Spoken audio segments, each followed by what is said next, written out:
So excited to speak with you. Thank you so much for taking the time today. Are you kidding me? I'm so grateful to be here. Oh my gosh. I'm a fan of yours and you were just fantastic in this movie. I really liked it. I had a great time filming it and it feels great to be making more queer love stories. It feels great. So without giving too much away, I wanted to give you a fun question to start. The movie starts with this prompt about happiest moments. And I'm so curious, when you first heard it or read that in the script, did a moment come to mind for you? Oh, what a great question. Let me think. What came to mind? My happiest moments are when I'm with my family, but also I have never felt the need to come out. So I wonder, like, I know a lot of people's happiest moments are when they feel included. And for my family, when I came out, it was via TikTok. So my mom asked me questions. She was like, "How are you sure? Do you know?" And I think a really proud moment of mine was being like, "No, I'm sure. I'm sure that I like girls. They're soft. They smell good all the time. Like, I'm sure." And she was like, "All right, well, as long, like, you know," and it's the motherly instinct of like, I just want to protect you, like, and yeah, that was a really happy, proud moment for me of like, I'm sure I'm queer. Yeah, I like girls a lot. I absolutely love that. And also on Instagram, you made this post, and I have to ask you about it because the sentence you put just really touched me personally.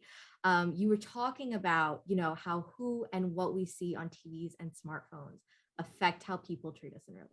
You know, I'm Latina, just a young female as well. And it's, you know, the media portraying diverse, POC written, sex positive stories will shape broader and more empathetic minds. I love that.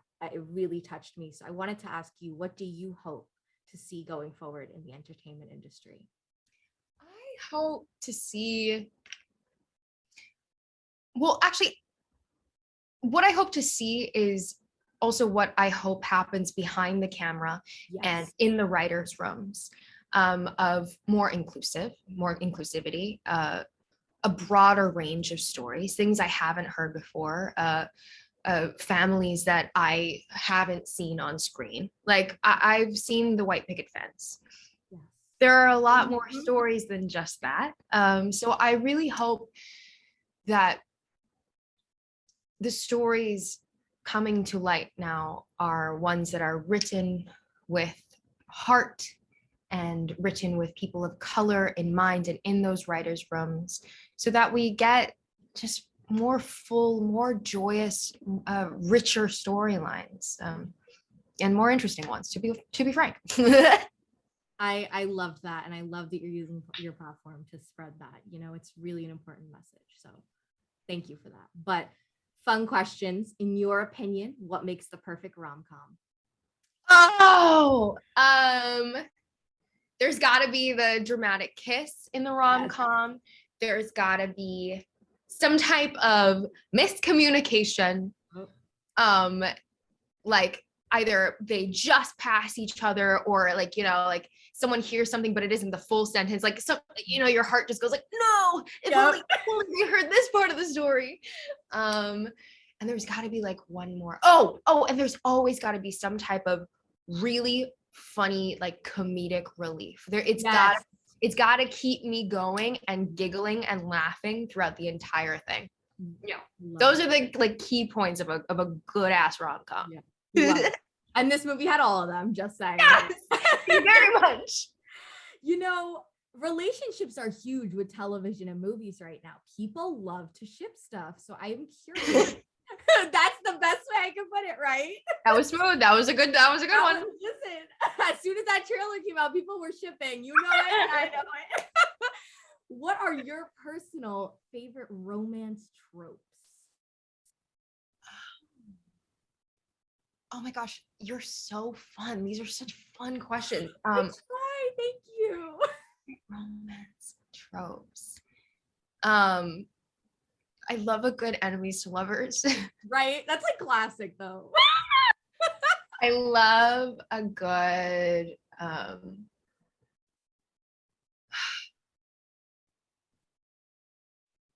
gay storyline. I'm trying to think of like, what are things I want to be in? And it's those. It's really those. That's the best answer. Thanks. Very simple gal. A simple gal. And you described Crush, again, another thing I love that you posted, as a queer film with a happy ending and no residual trauma. A movie where our two leading ladies get to fall in love and live happily ever after. Yeah. That's what the world needed. So I want to ask you, what is the one thing you hope viewers who find themselves represented in these characters and this love story take away from the film? I hope they take away that first crushes are difficult enough as it is. Mm-hmm. I feel so incredibly blessed to have worked on this film, that our actors in front of the screen, as well as our writers, Casey Rackham and Kirsten King, and our director, Sammy Cohen, we are all queer. And when we write rom-coms for teens, we want to see ourselves on screen. We want to make them laugh. Right. And it's okay to laugh at being queer because it's pretty funny. And it's also just like, it's life, it's vibrant, it's full of color and joy. And first crushes are difficult enough as it is. And our characters' storylines are not centered around their coming out stories. Like that, we are so much more than our sexuality, but it's also fun to be queer. So I hope people take away that high school is meant to push you out of your comfort zone. And that first crushes will also do that. And good for you. Have crushes all the time if you want them, or be asexual and aromantic, and don't. That's also totally fine. Like, laugh it off and have a good time and support people who are different from you. Honestly, I can't tell you how like thankful I was that it wasn't centered around a coming out story and it was just queer love, living life, and having a good high school time. We need more of those. Right? It's almost like real life. It really is. Because after you come out, the day after you come out, what happens after that? You know? And there's a whole life after. You're a human being. Exactly. Yeah. What is your favorite lesson or takeaway that you have ever personally gotten from one of your favorite rom-coms? Communicate clearly. Right? Communicate. What else have I gotten?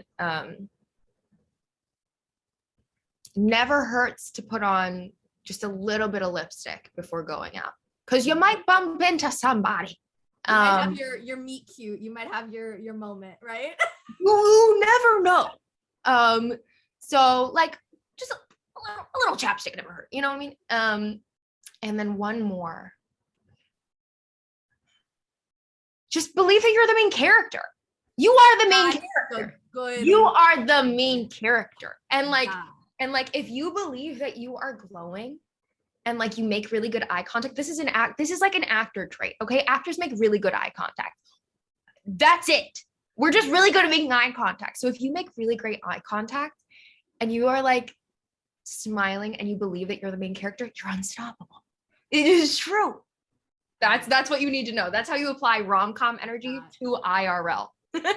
That is my favorite answer. That is like top tier masterpiece. Last question I want to ask you, what was your favorite aspect of portraying AJ? Oh, I learned so much from AJ. They are like strong in a way that